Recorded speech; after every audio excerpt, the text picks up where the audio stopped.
ॐ विश्वं दर्पणदृश्यमाननगरी तुल्यन्निजान्तर्गतं पश्यन्नात्मनि मायया बहिरिवोद्भूतं यथा निद्रया यः साक्षात्कुरुते प्रबोधसमये स्वात्मानमेवाद्वयं तस्मै श्रीगुरुमूर्तये नमः इदं श्रीदक्षिणामूर्तये बीजस्यान्तरिवाङ्कुरो जगदिदं प्राङ्निर्विकल्पं पुनः मायाकल्पितदेशकालकलना वैचित्रचित्रीकृतं मायावीव विजृम्भयत्यपि महायोगी वयस्वेच्छया तस्मै श्रीगुरुमूर्तये नमः इदं श्रीदक्षिणामूर्तये तस्मै श्रीगुरुमूर्तये नमः इदं श्रीदक्षिणामूर्तये।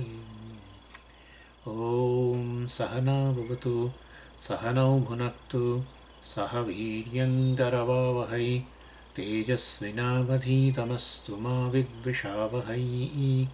ॐ शान्तिः शान्तिः शान्तिः।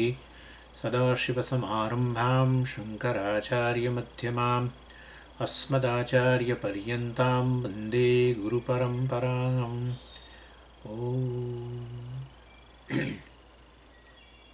सात्मो अनुवाक।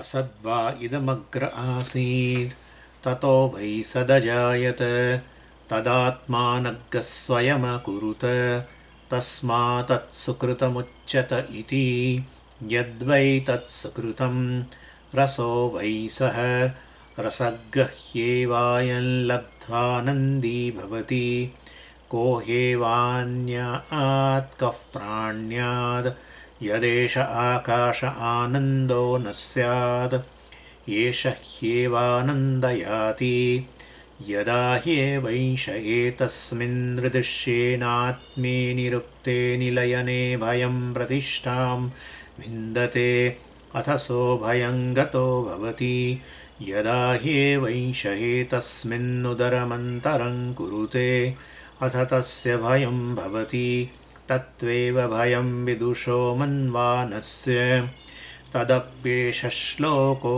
भवति।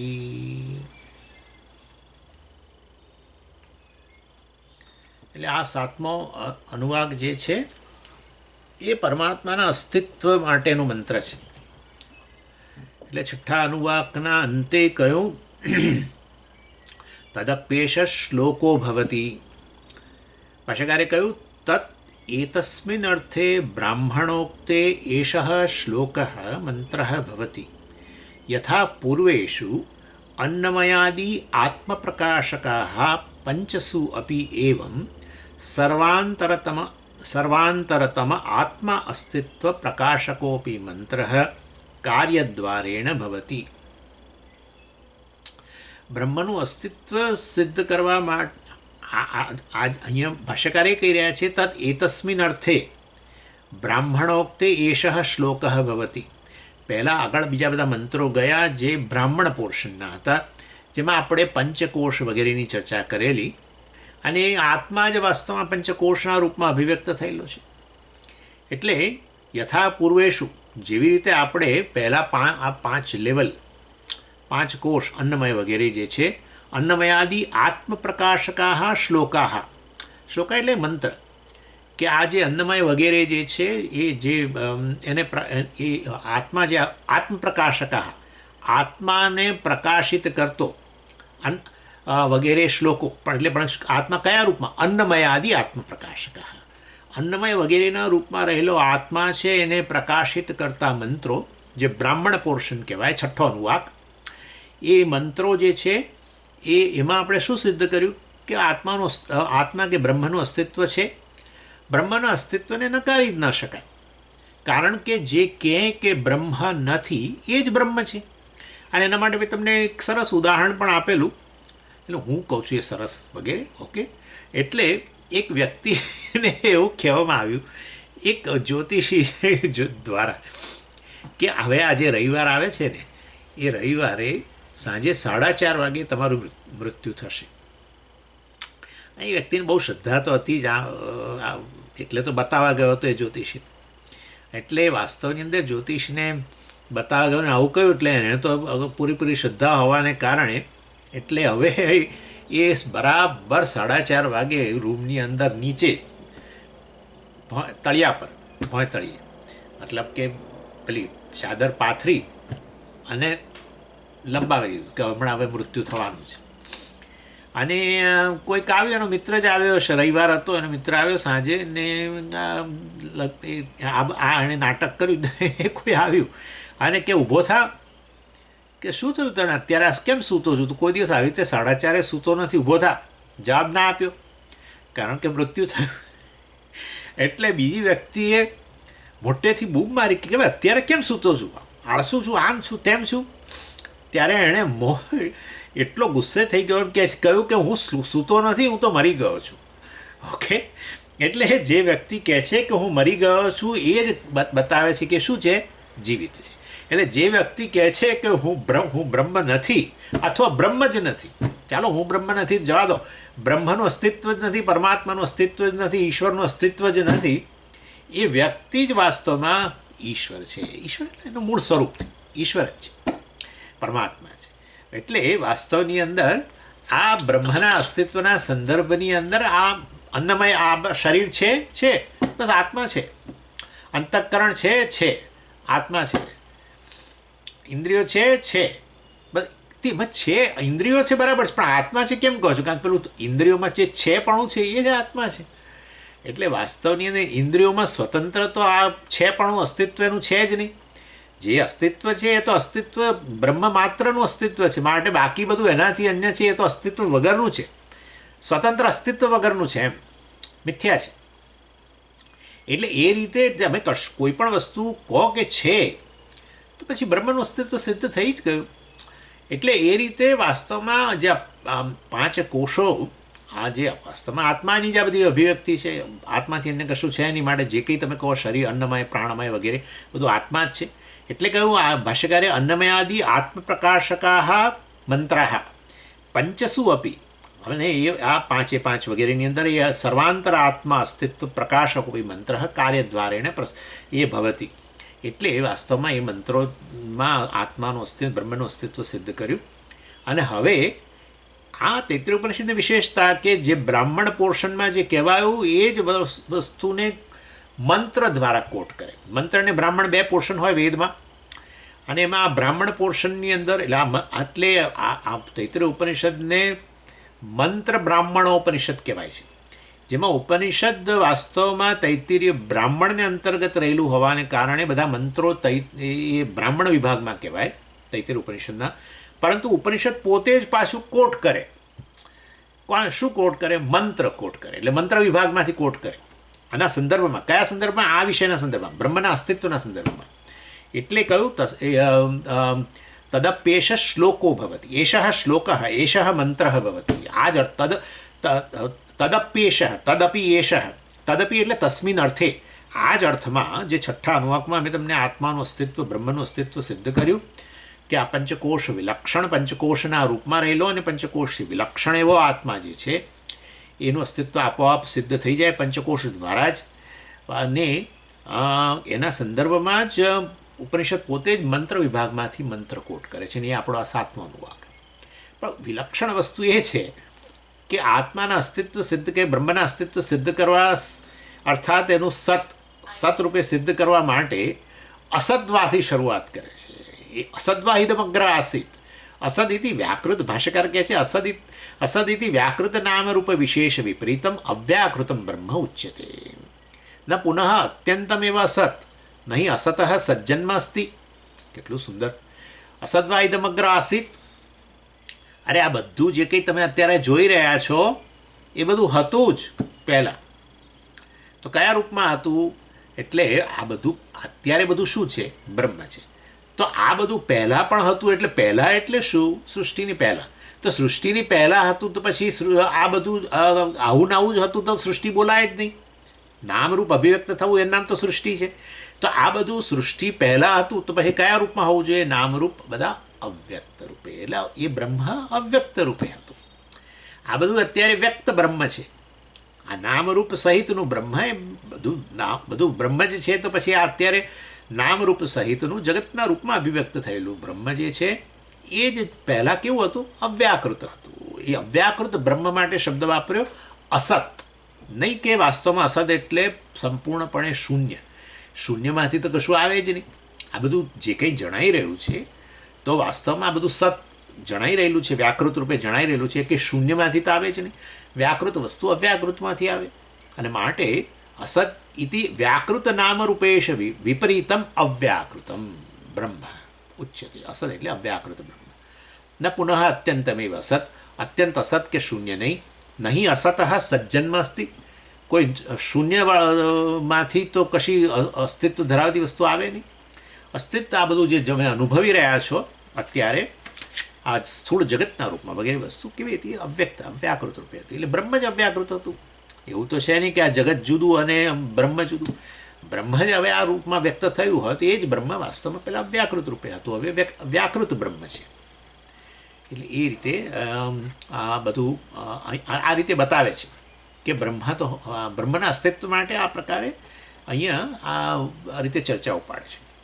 પછી ભાષ્યકાર કહ્યું ઇદમિતિ નામરૂપ વિશેષવત વ્યાકૃતમ જગત અગ્રે પૂર્વમ પરાગુત્પત્તે બ્રહ્મૈવ અસત શબ્દવાચ્યમાસીત તતઃ સતઃ વૈ સત પ્રવિભક્ત નામરૂપ વિશેષમ અજાયત ઉત્પન્નમ કિમ તતઃ પ્રવિભક્તમ પિતુઃ ઇવ પુત્રઃ ન ઇતિ આહ તત્ અસત શબ્દવાચ્યમ સ્વયમેવ આત્માનમ અકુરુત કૃતવત. એટલે કહ્યું કે આ વ્યક્ત જગત જે છે જેની અંદર બધા વ્યાકૃત એટલે શું? જેમાં તમે સ્પષ્ટપણે બધા દર્શાવી શકો. જો આ મનુષ્ય છે, આ સ્વામી છે, આ મોબાઈલ છે, આ ફલાણું છે, એ રીતે એટલે એને વ્યાકૃત કહેવાય. ડિફરન્શિએટેડ, બિલકુલ ડિસ્ટિંક્ટલી તમે એક એક નામરૂપને, ખાસ તો રૂપને, નામ તો પછી આપણે આપવાના જ છીએ. રૂપ જોયું એટલે પછી મનુષ્યને નામ આપવું જ પડે, કારણ કે વ્યવહાર કરવો પડે. પછી વ્યવહાર માટે નામ તો આપવું જ પડે. જે તે નામ વગરની કોઈ વસ્તુ રાખો જ નહીં. કંઈ પણ વસ્તુ શોધે છે આ લોકો, વૈજ્ઞાનિકો શોધે, કોઈક નવો ગ્રહ શોધે, નવો કોઈ તારો શોધે, આ શોધે, તરત નામ આપી દે. આપવું જ પડે ને.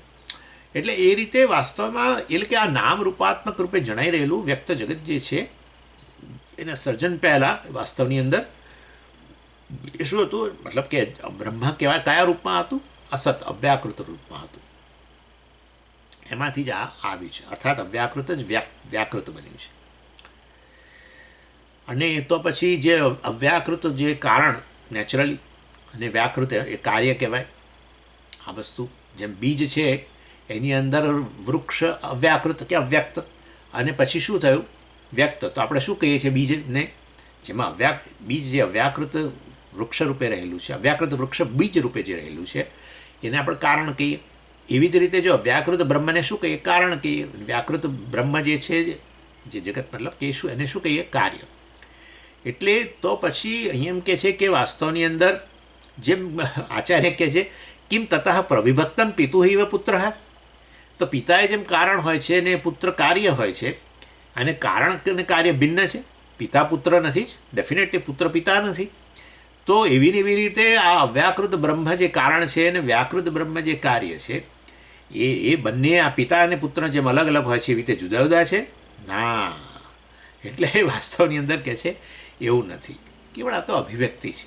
જે અવ્યાકૃત છે, નામરૂપો બધા અવ્યાકૃત રૂપે રહેલા હતા, માયા જેને કહી શકો, એ જ વાસ્તવમાં અભિવ્યક્ત થઈ છે. નાના એ બ્રહ્મ જ. એટલે કહ્યું તદ અસત શબ્દ વાચ્યમ સ્વયમેવ આત્માનમ અકૃત. એ આત્મા કે બ્રહ્મ જે છે એ જ આ રૂપમાં અભિવ્યક્ત થયેલો છે. એટલે એ વાસ્તવની અંદર ખરેખર પિતા આપણે કહીએ પિતા પુત્રના રૂપમાં અભિવ્યક્ત થયો છે એવું કહેવા છતાં પણ આપણે જાણીએ છીએ પુત્રના લક્ષણો પુત્રના હોય છે, પિતાના નથી હોતા. ઘણીવાર પિતાને માથું પકડવું પડે. પુત્રના લક્ષણો એવા હોય કે પિતાને થાય કે આ મારો દીકરો છે. એટલે એ વાસ્તવની અંદર એવું નથી. જ્યારે અહીંયા તો આત્મા જ કે બ્રહ્મ જ આ રીતે અભિવ્યક્ત થયું છે, મિથ્યા છે વાસ્તવમાં.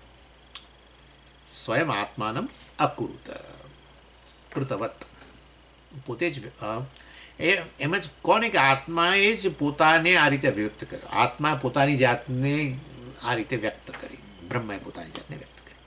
યસ્માદેવમ, આવું હોવાને કારણે ભાષ્યકાર કહે છે તસ્માત તદ બ્રહ્મૈવ સુકૃતમ સ્વયં કર્તૃચ્યતે.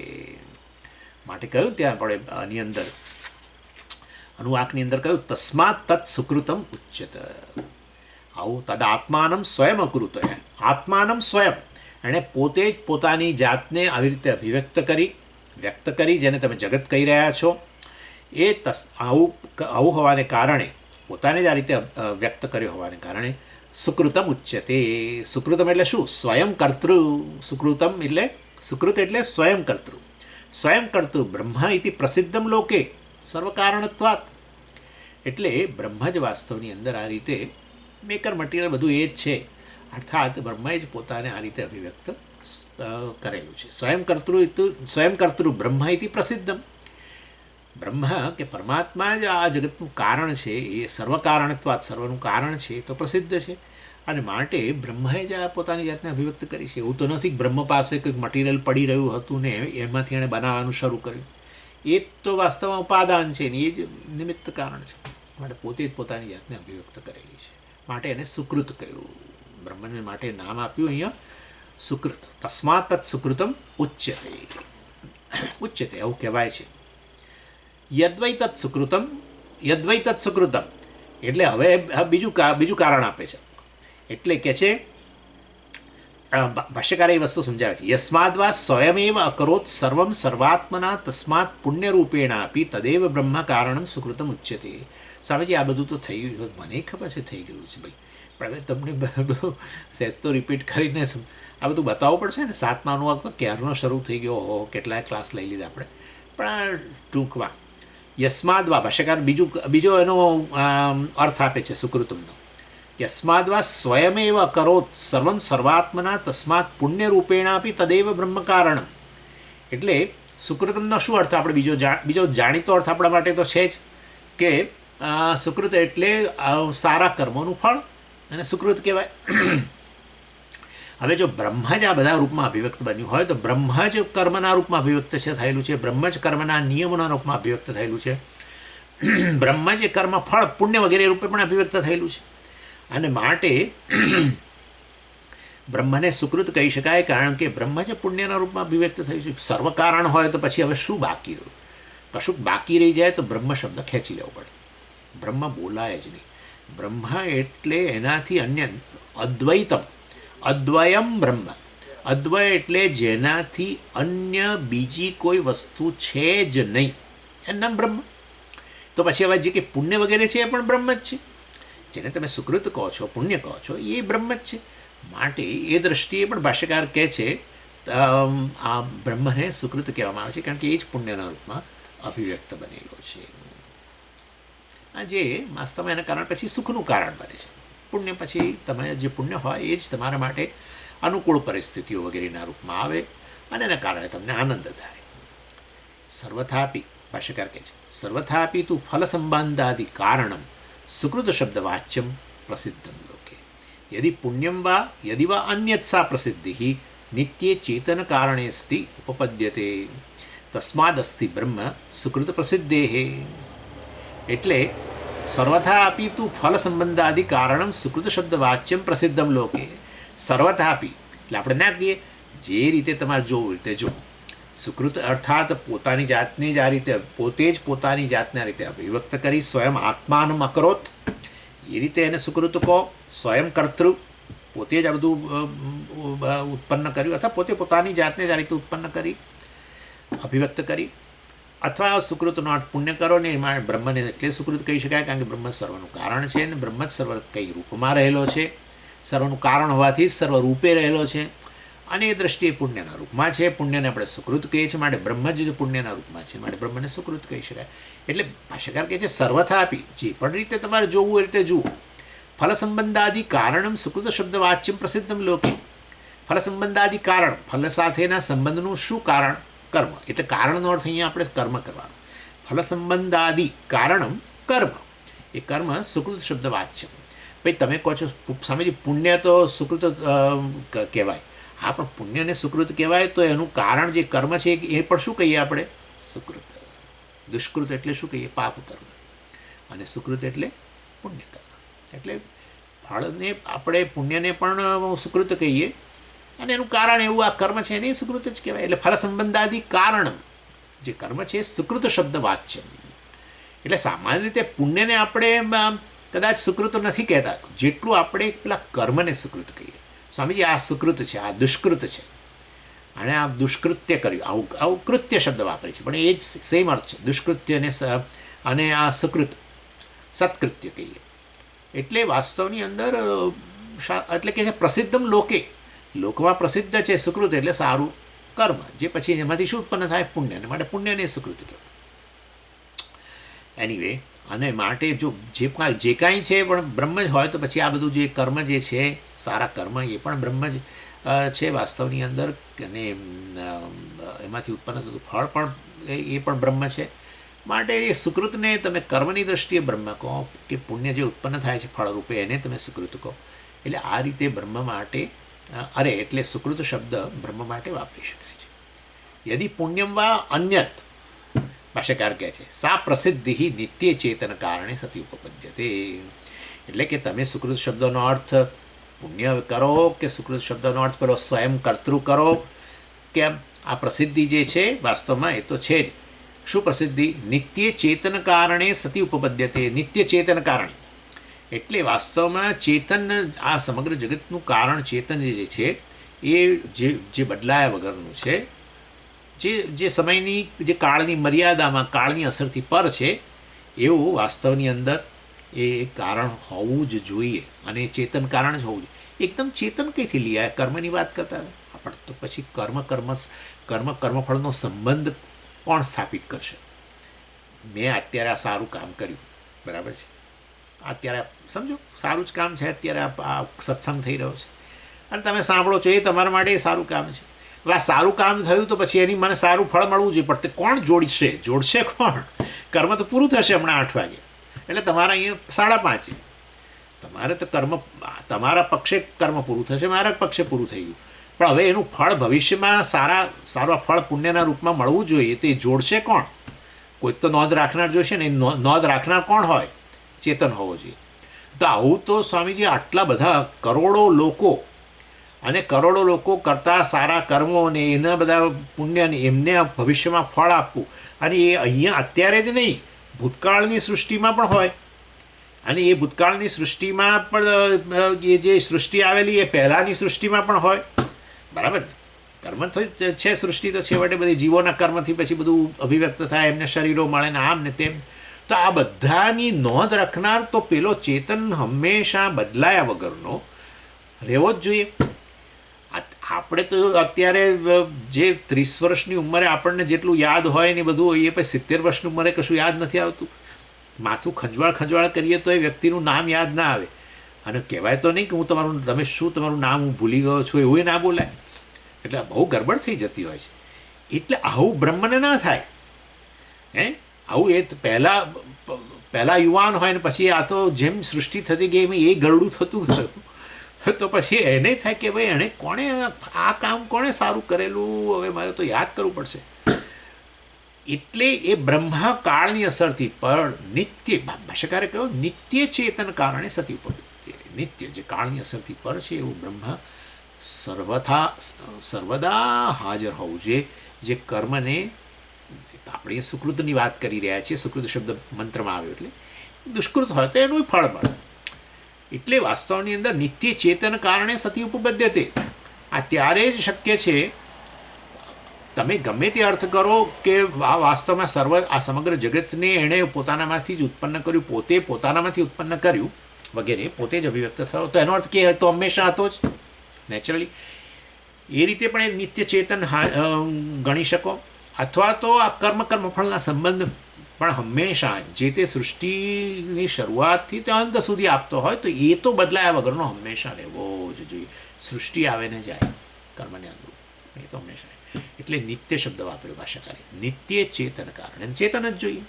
આ બધી નોંધ રાખનાર ચેતન જ હોય. તસ્માદ અસ્તિ બ્રહ્મ. માટે બ્રહ્મનું અસ્તિત્વ નકારી કેવી રીતે શકશો? તસ્માદ અસ્તિ બ્રહ્મ. સુકૃત પ્રસિદ્ધિ. એટલે સુકૃત શબ્દ બહુ જાણીતો છે, અને એ માટે આ રીતે શ્રુતિ પ્રસિદ્ધિ એ ખરું. જગતનું કારણ કોણ? તો ઈશ્વર જ આવે.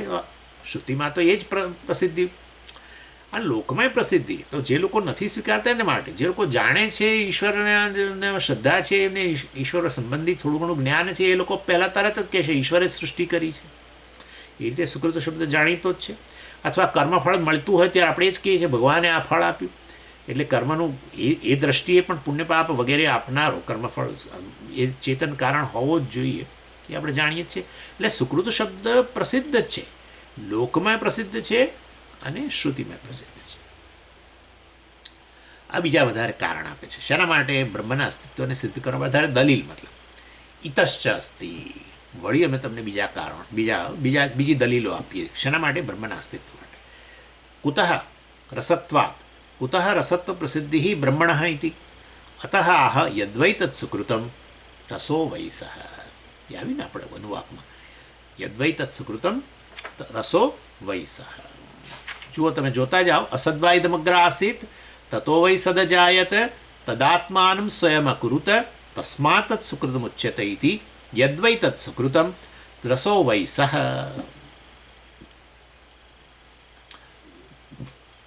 પણ સ્વામીજી, યદ્વૈ તત્સુકૃતમનો શું અર્થ?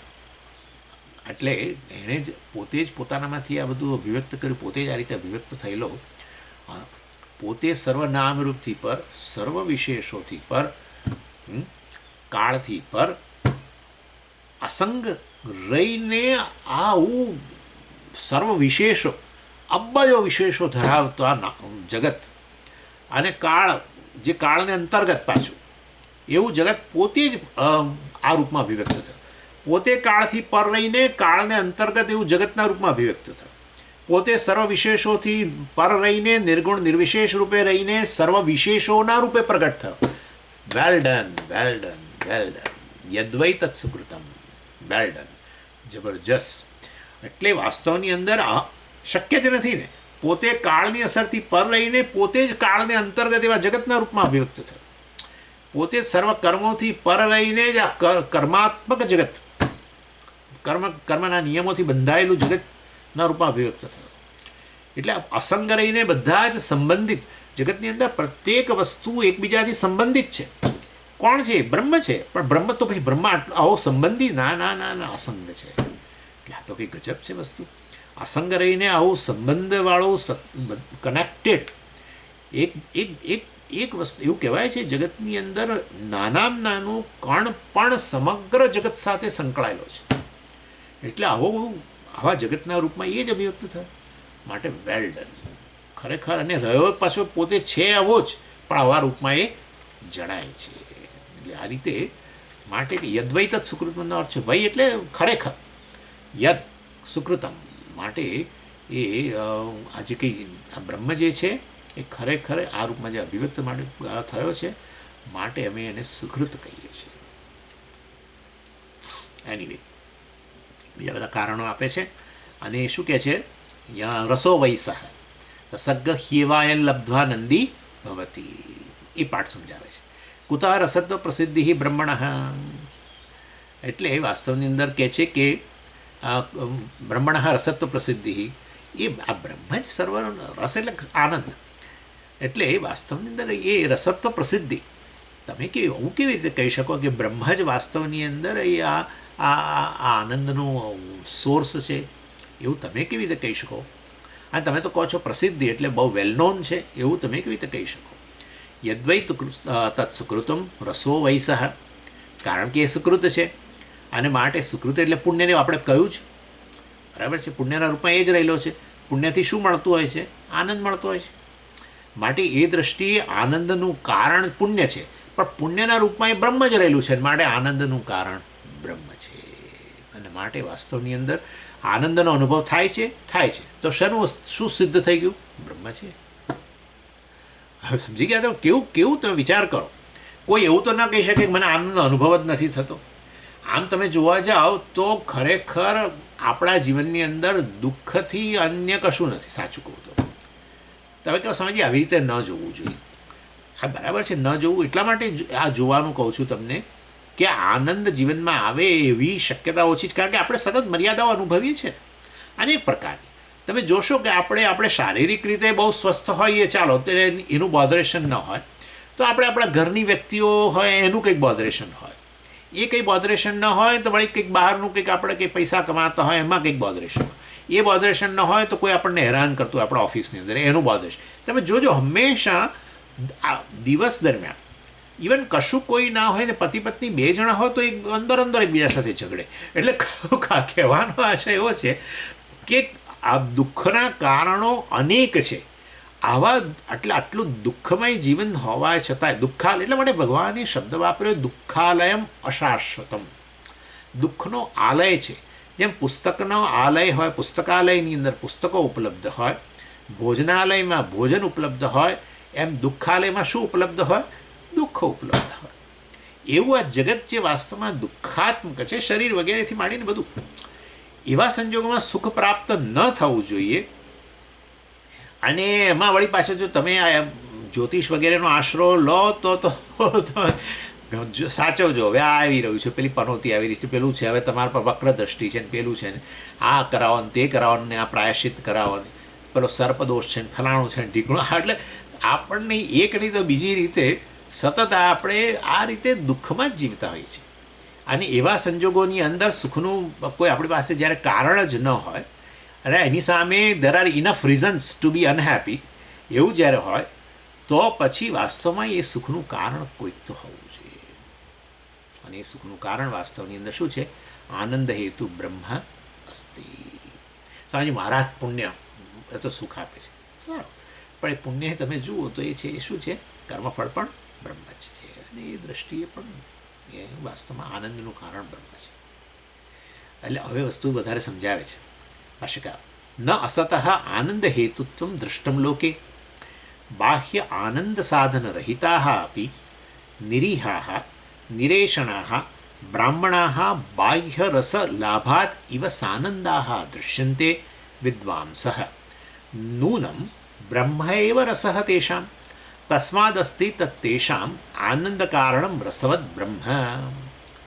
એટલે આમાં એક ડાઉટ એ આવી શકે, સ્વામીજી મારા પુણ્યને કારણે મને જગતમાંથી ફલાણી વસ્તુ મળી, જે હું ઈચ્છતો હતો એ મળી, અથવા જેવી પરિસ્થિતિ હું આ મારી આસપાસ ઈચ્છતો હતો એ પ્રકારની પરિસ્થિતિ, અનુકૂળ પરિસ્થિતિ નિર્માણ પામી, માટે આનંદ આવ્યો. એમાં તમારું બ્રહ્મ ક્યાંથી આવ્યું? અરે પણ બધું જ બ્રહ્મ હોય. બ્રહ્મ સમગ્ર જગતનું કારણ છે. આપણે જોઈ ગયા બ્રહ્મ જે પોતે જ પોતાના આ જગતના રૂપમાં અભિવ્યક્ત કર્યો, માટે પરિસ્થિતિઓના રૂપમાં, વસ્તુઓના રૂપમાં, કોઈ વ્યક્તિ વગેરેના રૂપમાં, સર્વના રૂપમાં બ્રહ્મ જ રહેલું છે. અને એ એવી અનુકૂળ પરિસ્થિતિ કે અનુકૂળ વસ્તુઓ, વ્યક્તિઓ સાથેનો મેળાપ વગેરે થાય છે આપણને, એના માટે પુણ્ય જવાબદાર છે. એ પણ બ્રહ્મ તો, અને એને કારણે તો પછી આનંદ થતો હોય તો એ આનંદનું કારણ શું હોય? વાસ્તવમાં બ્રહ્મ જ છે. એટલે પરંતુ છતાંય કોઈકને આ ગળે વાત ન ઉતરે તો ભાષ્યકાર બીજું વાત કરે છે. શું કહે છે? એટલે કહે છે કે ખરેખર ન અસતઃ આનંદ હેતુત્વ દૃષ્ટમ લોકે. કોઈ અસત વસ્તુ, એટલે પેલું અસત આગળની આવેલું ચર્ચા, એટલે કહે છે કે વાસ્તવની અંદર કોઈ અસત વસ્તુ વાસ્તવની અંદર એ જેનું અસ્તિત્વ છે એવો સુખ આપણે કહીએ છીએ આનંદ છે.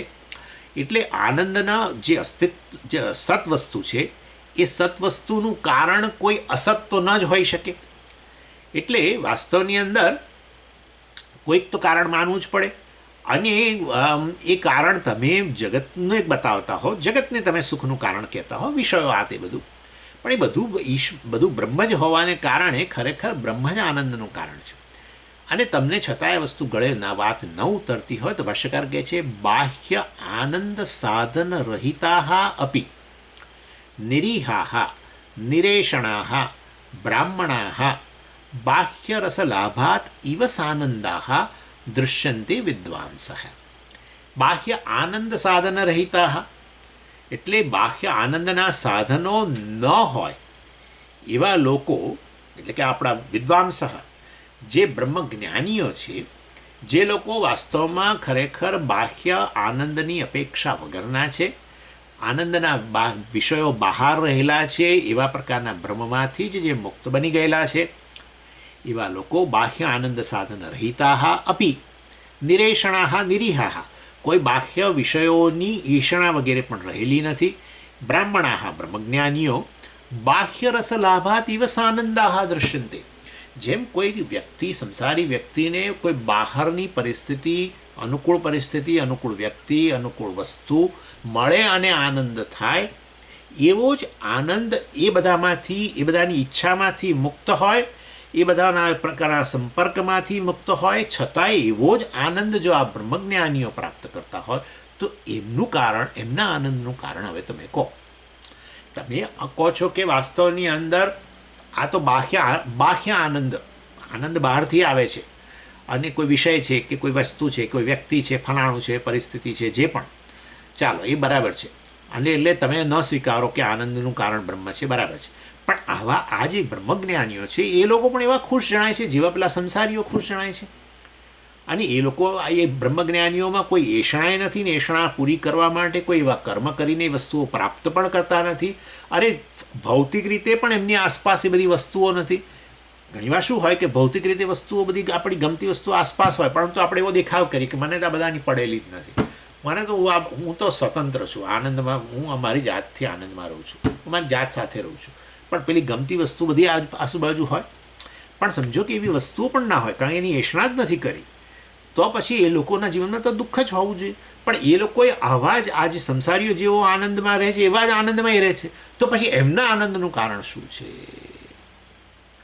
બ્રહ્મ જ છે, બ્રહ્મજ્ઞાનીઓ છે. માટે વાસ્તવની અંદર નૂનમ બ્રહ્મ એવ રસઃ તેષામ વિદુષામ, એ વિદ્વાન વ્યક્તિઓના રસનું કારણ કે આનંદનું કારણ નૂનમ બ્રહ્મ એવ, નૂનમ ઇન્ડીડ, વાસ્તવમાં બ્રહ્મ જ છે. તસ્માદ અસ્તિ તત્તેષામ આનંદ કારણ રસવદ બ્રહ્મ. બોલો, હવે બ્રહ્મનું અસ્તિત્વ માનશો કે નહીં માનો? આનંદમાં છે, બ્રહ્મજ્ઞાનીઓ છે. તો એ શેને કારણે આનંદમાં છે? સંસારી અને બ્રહ્મજ્ઞાનીઓ વચ્ચેનો ભેદ શું છે? એક બ્રહ્મને જાણે છે, બીજો બ્રહ્મને જાણતો નથી. તો બ્રહ્મને જાણીને એ લોકો પણ જો આવો જ આનંદ મેળવતા હોય જે સંસારીઓ મેળવતા હોય આઈસ્ક્રીમ ખાઈને, તો પછી વાસ્તવની અંદર બ્રહ્મનું અસ્તિત્વ સિદ્ધ થઈ ગયું. માટે તસ્માદ અસ્તિ તત્તેષામ આનંદ કારણમ રસવદ બ્રહ્મ. માટે રસો વૈસહ. અજ્ઞાની વ્યક્તિ પણ જ્યારે આનંદમાં હોય છે ત્યારે એમનું પણ આનંદનું કારણ બ્રહ્મ જ છે. વાસ્તવમાં સચ્ચિત આનંદ એ જ છે, પરંતુ અજ્ઞાનને કારણે એ લોકોને ખબર નથી, અને માટે એ લોકો બાહ્ય વિષયો ઉપર અધ્યારોપ કરે છે કે આ આનંદનું કારણ છે, અને એવો બાહ્ય અધ્યારોપ કરીને પછી પસ્તાય છે.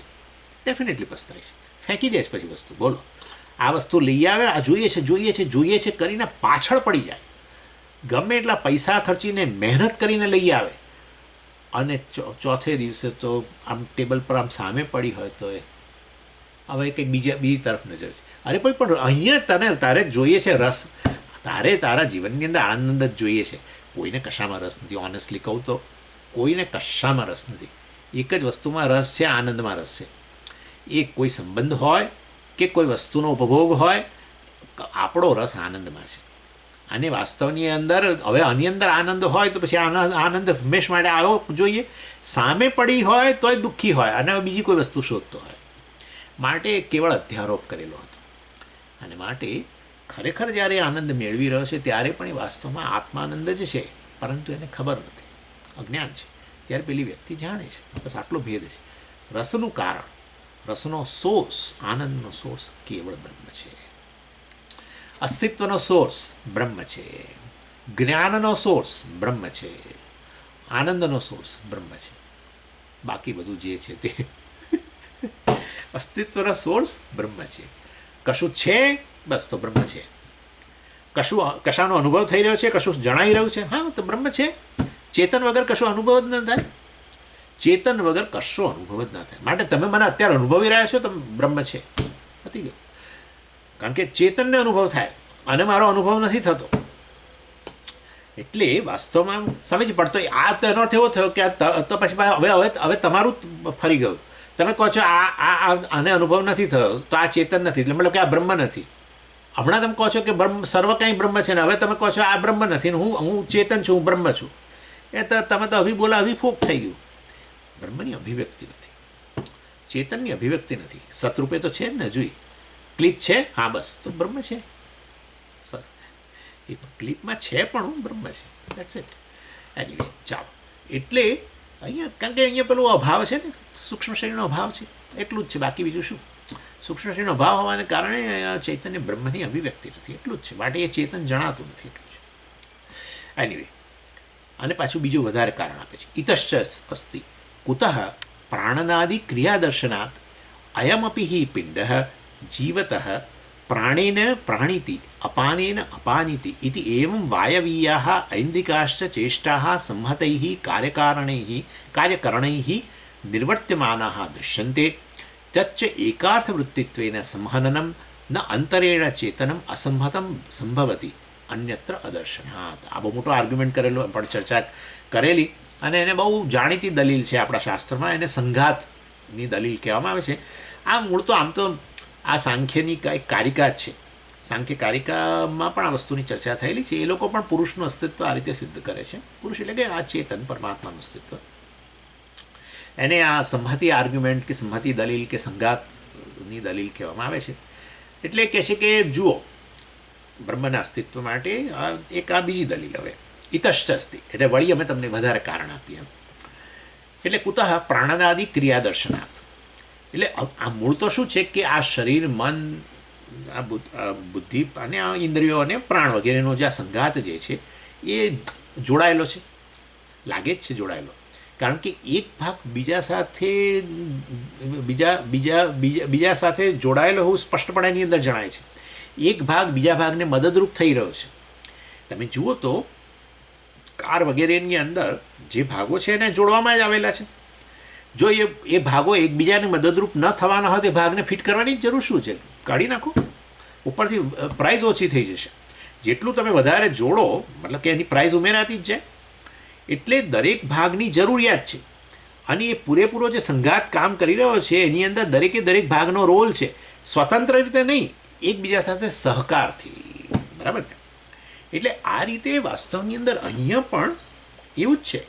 અને બધા જ ભાગો એક જોડાયેલા છે, અને એ બધા જ ભાગો એકબીજાને મદદરૂપ થઈ રહ્યા છે. લીવર હાર્ટને મદદરૂપ થાય, હાર્ટ ફલાણાને મદદરૂપ થાય, બધું અંદરો અંદર તમે જાણો છો વસ્તુ, તો મારે બહુ કહેવાની જરૂર જ નથી. એટલે આ રીતે વાસ્તવની અંદર આ બધું જ અંદર વ્યવસ્થિત રીતે જોડાયું છે, ને સરસ આ રીતે મતલબ કે આ સંઘાત છે. અને જો સંઘાત હોય આ રીતે એને એકદમ પ્રયોજનવાળો હોય, આ રીતે પ્રયોજન સિદ્ધ કરતું હોય, જેવી રીતે કાર પ્રયોજન સિદ્ધ કરે છે, અને એ સંઘાત છે, એવી રીતે અહીંયા પણ એવું જ છે. તો પછી એ બુદ્ધિપૂર્વકનો હોય. પેલું પણ જોડેલા છે કોઈ કે નાના સમયની મશીનો બધા જોડે છે. મશીનો છેવટે બનાવ્યા કોણે? મનુષ્ય બનાવ્યા, કે જેથી કરીને એ મશીનો પેલું કાર્ય કરે, અને મશીન આ જ કાર્ય કરે એ જ તો બુદ્ધિ છે. બરાબર છે? મશીન આ રીતે જ બધાને જોડે એ જ તો બુદ્ધિ. એટલે છેવટે ચેતનને લાવીને જ ઉભા રહેવું પડે. એટલે એ અહીંયા કહે છે. એટલે કે જે વાસ્તવમાં આ શરીર, મન, બુદ્ધિરૂપી સંઘાત આટલો વ્યવસ્થિત ચાલી રહ્યો છે, એ વાસ્તવ અને બધા પોતપોતાનું પ્રયોજન સિદ્ધ કરી રહ્યા છે. પ્રાણ છે, ઇન્દ્રિયો છે, મન છે, બધા પોતપોતાનું પ્રયોજન સિદ્ધ કરી રહ્યા છે. તો પછી એ બધું પ્રયોજન શું એ એમના પોતાના માટે સિદ્ધ કરે છે, કે એનાથી વિલક્ષણ એવો કોઈ ચેતન છે એને માટે? ડેફિનેટલી ચેતન માટે. આ જેવી રીતે આ કાર જે છે એમાં બધા અવયવો જોડાયા, તો એ અવયવો જોડાઈને કાર અથવા એ અવયવો પોતાનું પ્રયોજન સિદ્ધ કરી રહ્યા છે, કે એ વાસ્તવમાં અવયવો જોડાઈને બનાવેલી કાર એનાથી વિલક્ષણ એવો પેલો ચેતન વ્યક્તિ જે છે એનું પ્રયોજન સિદ્ધ કરે છે, પેલી વિલક્ષણ વ્યક્તિનું. તો એવી જ રીતે વાસ્તવમાં અહીંયા પણ વાસ્તવમાં આ શરીર, મન, બુદ્ધિરૂપી આ જે સંઘાત છે આટલું સુંદર કામ કરી રહ્યો છે, પ્રયોજનપૂર્વક કામ કરી રહ્યો છે. તો એ પ્રયોજન પોતાના માટે નથી. શરીર જે કંઈ કરી રહ્યું છે એ પોતાના માટે નથી. એનાથી વિલક્ષણ એવો જે આત્મા જે છે, ચૈતન્ય છે, જે અહીં અભિવ્યક્ત બનેલો છે, અને અભિવ્યક્ત થયો હોવાને કારણે જ એને જીવ કહેવાય છે. અહીંયા અંતઃકરણમાં અભિવ્યક્ત થયો એટલે જીવ કહેવાયો. અને એને જીવેના આત્માના અનુપ્રવિશ્ય નામરૂપે વ્યાકરવાણી, છાંદોગ્યમાં સ્પષ્ટપણે કહ્યું. એટલે વાસ્તવની અંદર તો એ અહીંયા જે પેલો ચેતન અભિવ્યક્ત બન્યો છે, જે જીવના રૂપમાં રહેલો છે, એના જ પ્રયોજન માટે બધું સિદ્ધ થઈ રહ્યું છે. એટલે એ જ બતાવે છે કે આ કોનું અસ્તિત્વ છે? બ્રહ્મનું અસ્તિત્વ. સમજી, બ્રહ્મ નહીં, આ જીવનું અસ્તિત્વ છે. અરે પણ જીવ નામની વસ્તુ જ ક્યાં છે? એ તો અંતઃકરણમાં અભિવ્યક્ત થવા માટે એને જીવ કહો છો. હવે આકાશ અહીંયા ઘડાની અંદર રહેલું હતું, મેં માટે એક નવો શબ્દ લઈ આવ્યા, ઘટાકાશ. બાકી ખરેખર ઘટાકાશ નામની કોઈ હસ્તી તો છે જ નહીં. એટલે એવી ને એવી રીતે વાસ્તવમાં એ જ બ્રહ્મ ના સમય એ જીવ જ બની ગયો. જો જીવ બની ગયો હોય તો પછી તત્વમસી નકામું થઈ ગયું. હવે તો શાસ્ત્ર જ નકામું થયું. શાસ્ત્ર કહે છે કે એ જગતનું કારણ બ્રહ્મ જે છે વાસ્તવની અંદર જે સર્વવ્યાપી છે, અદ્વય છે, એ તું જ છું. જ્યારે તું કહું ત્યારે પહેલાં જીવને જ કહેવામાં આવે છે. જીવને કહેવામાં આવે છે તું બ્રહ્મ છું. જે વાસ્તવમાં બુક ખોલીને બેઠો છે, જે પ્રમાતા છે, એને જ પેલા આ શાસ્ત્રરૂપી પ્રમાણ શબ્દ જે છે એને જ કહે છે તું બ્રહ્મ છું. મતલબ કે તું જીવ ના માનીશ. મતલબ કે આ જીવપણું એ કેવળ એક મિથ્યા છે, એ કેવળ અજ્ઞાનને કારણે થયેલો ઉત્પન્ન થયેલો ભ્રમ છે. તું વાસ્તવમાં બ્રહ્મ છું. અર્થાત કે જીવ નામની કોઈ હસ્તી નથી. સમજો. અને માટે જો આ શરીર, મન, બુદ્ધિ આ બધું જ સુંદર આટલું પ્રયોજન, પ્રાણનાદિ ક્રિયા દર્શનાથ, પ્રાણ વગેરે પણ આવી ગયું અંદર. પ્રાણ પાન કેવું સુંદર કામ ચાલે છે. કોઈ ડાયજેશનનું કામ કરે, કોઈ વધારાનો કચરો બધો બહાર કાઢવાનું કામ કરે, કોઈ રેસ્પિરેશન આ શરીરની અંદર એટલે ઓક્સિજન આપવાનું કામ કરે. બધું જ અનેક પ્રકારનું કાર્ય. કોઈ આખું રુધિરાભિસરણ, આખું લોહીનું પરિભ્રમણ કરીને આખા શરીરને ઓક્સિજન પૂરું પાડે વગેરે. જે પણ કેટલું બધું કાર્ય થાય છે. આ તો મને તો 2-4 વસ્તુ આવડે છે.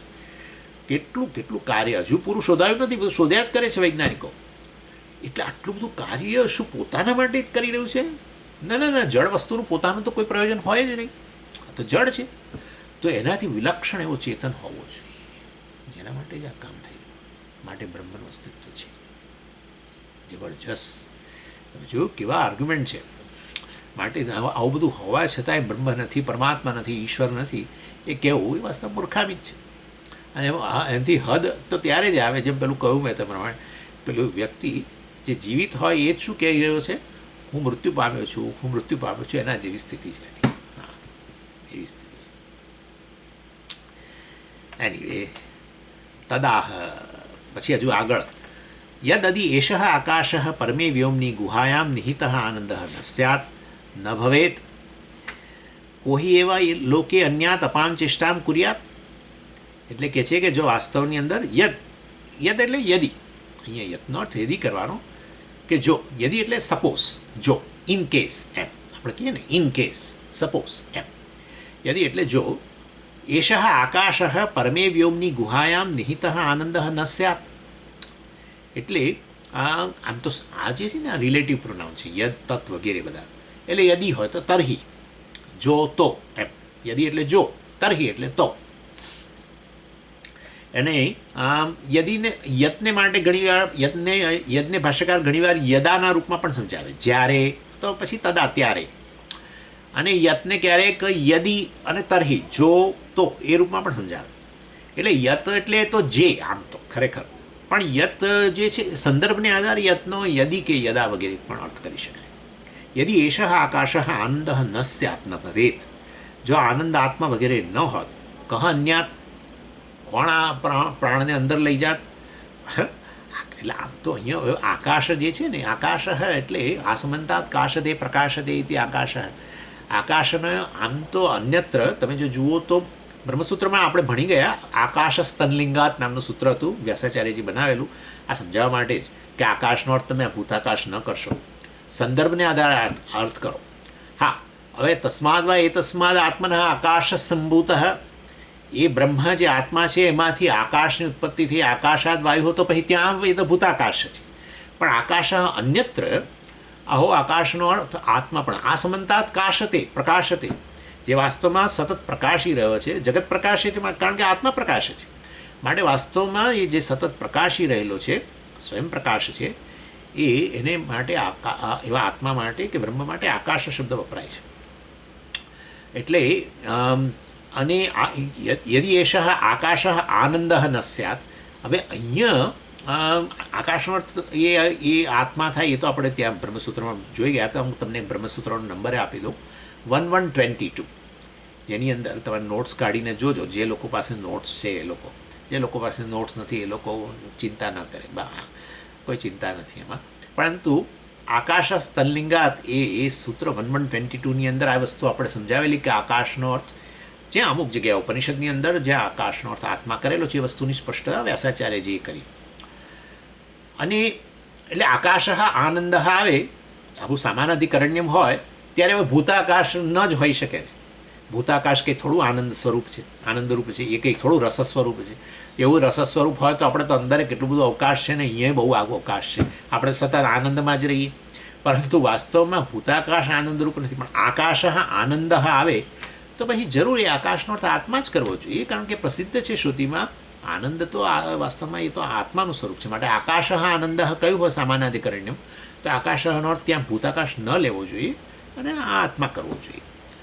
અને એ તો બરાબર, પણ અહીંયા હવે આકાશ ફરી આવ્યું. એટલે શું કહ્યું? યદે જસ્ટ હા, યદેશ આકાશ આનંદો ન સ્યાત, યદ એશ આકાશ આનંદો ન સ્યાત, એ વસ્તુની ભાષ્યકાર સમજાવે છે. અહીંયા આકાશનો અર્થ કર્યો એમણે આકાશે એમ કરી દીધું, વિભક્તિ પરિણામ. કારણ કે આપણે પહેલાં આવી ગયેલું છે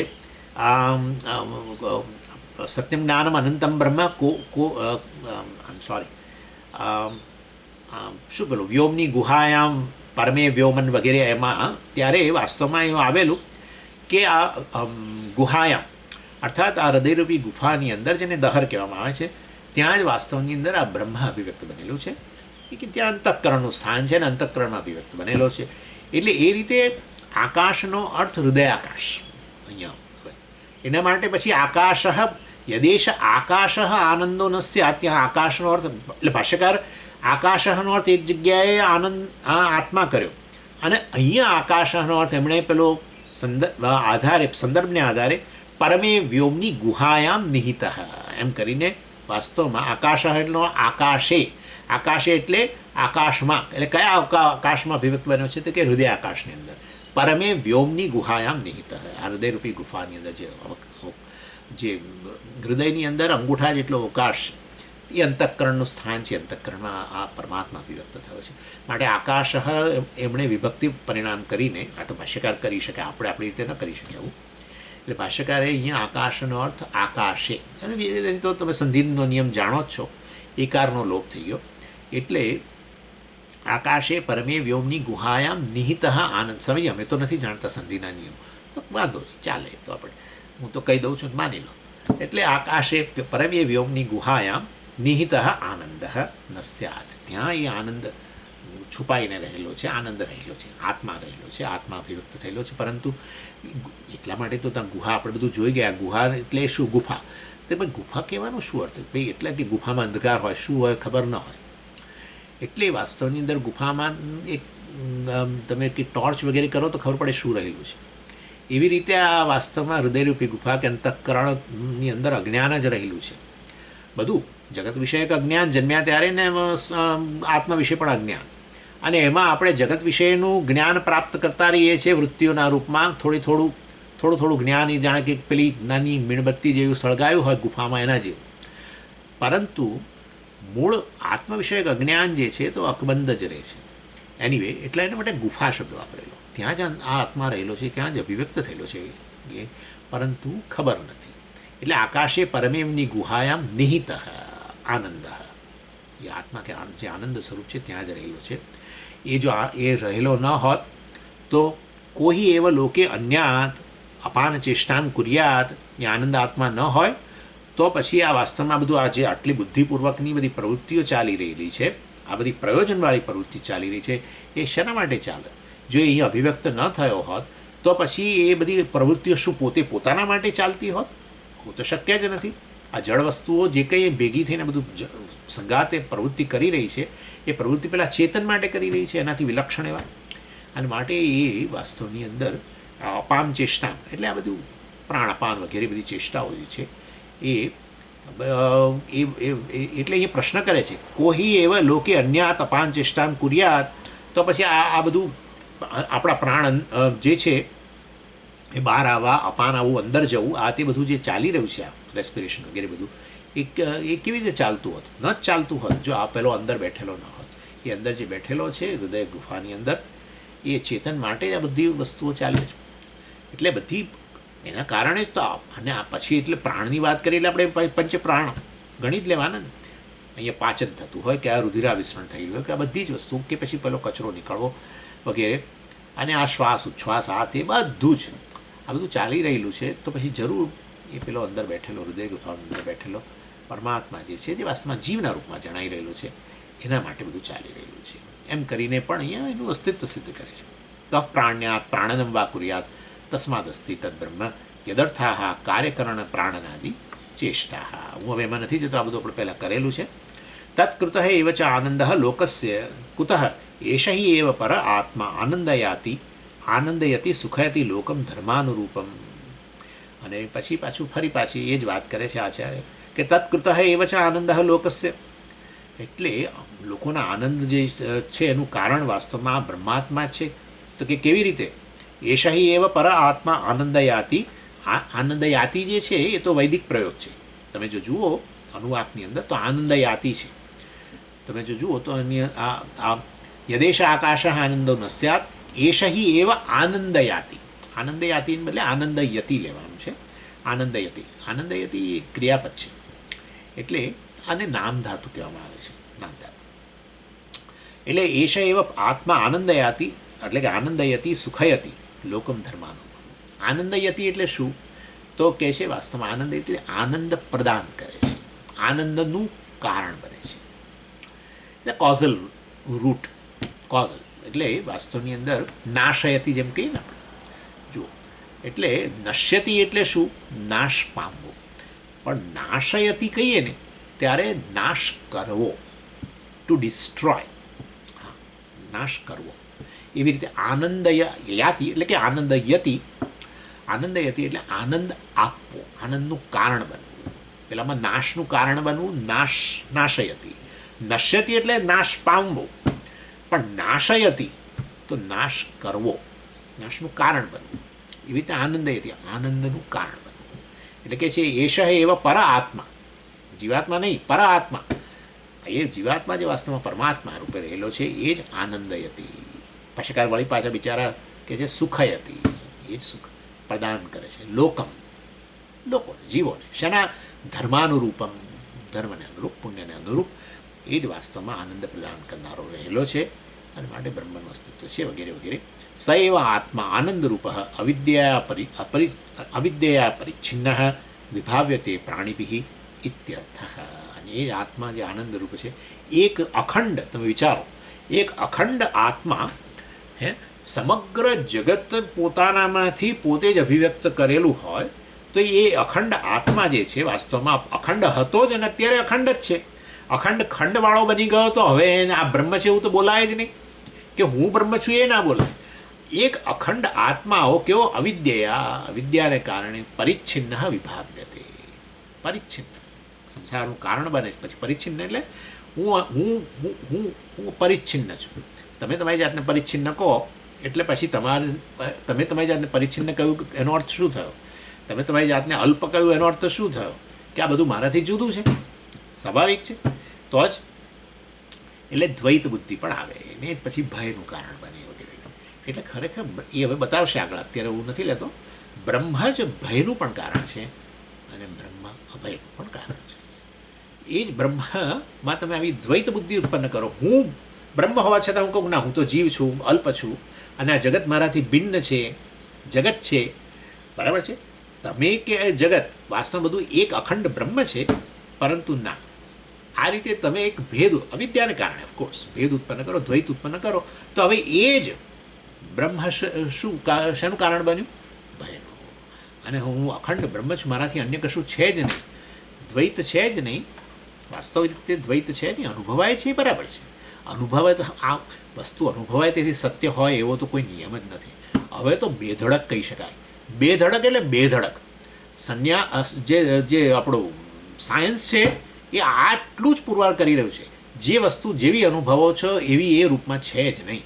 આ વસ્તુ તો સાયન્સ સતત સિદ્ધ કરી રહ્યું છે. એ જ વસ્તુ આપણે કહી રહ્યા છીએ. માટે દ્વૈત ખરેખર અનુભવાય છે. હું જુદો તમે જુદા એવો અનુભવીએ છીએ, એ તો કેવળ એક ભ્રમ છે. અવિદ્યાથી ઉત્પન્ન થયેલો ભ્રમ છે કે હું જુદો છું, જગત જુદું છે. અને એ પોતાનો ભ્રમ પોતાને માટે સંસારનું કારણ બને છે, ભયનું કારણ. ખરેખર જગત ભયનું કારણ નથી, કે હું ભયનું કારણ નથી. ખાલી મારામાં રહેલો ભ્રમ કે હું જુદો છું ને તમે જુદા છો, એ ભયનું કારણ છે. આઈ એમ ઇનસિગ્નિફિકન્ટ, એ પ્રકારનો જે ખ્યાલ છે એ તમારા માટે ભયનું કારણ છે. નહીં કે તમે જુદા છો ને જગત જુદું છે માટે જગત ભયનું કારણ બને છે. એ સત્ય વસ્તુ છે જ નહીં. કેવળ તમારા મનમાં રહેલો ભ્રમ તમારા માટે ભયનું કારણ બને છે. અને માટે જ કે જ્ઞાન પ્રાપ્ત કરીને અજ્ઞાન અને એમાંથી ઉત્પન્ન થયેલા ભ્રમમાંથી, દ્વૈત બુદ્ધિમાંથી નિવૃત્ત થઈ ગયેલા લોકો માટે હવે અભયમ પ્રતિષ્ઠામ વિંદતે. વાસ્તવમાં એ અભયમાં પ્રતિષ્ઠિત થઈ જાય છે. બ્રહ્મ જ જાણે અભયનું કારણ બની, બ્રહ્મ જ્ઞાન પ્રાપ્ત કરીને. એટલે એ વસ્તુ હવે આગળ લઈ સમજાવશે, આપણે જોઈશું. ઓમ પૂર્ણમદ પૂર્ણમિદમ પૂર્ણાત પૂર્ણમુદચ્યતે પૂર્ણસ્ય પૂર્ણમાદાય પૂર્ણમેવાવશિષ્યતે. ઓમ શાંતિ શાંતિ શાંતિ. હરિ ઓમ શ્રી ગુરુભ્યો નમઃ. હરિ ઓમ.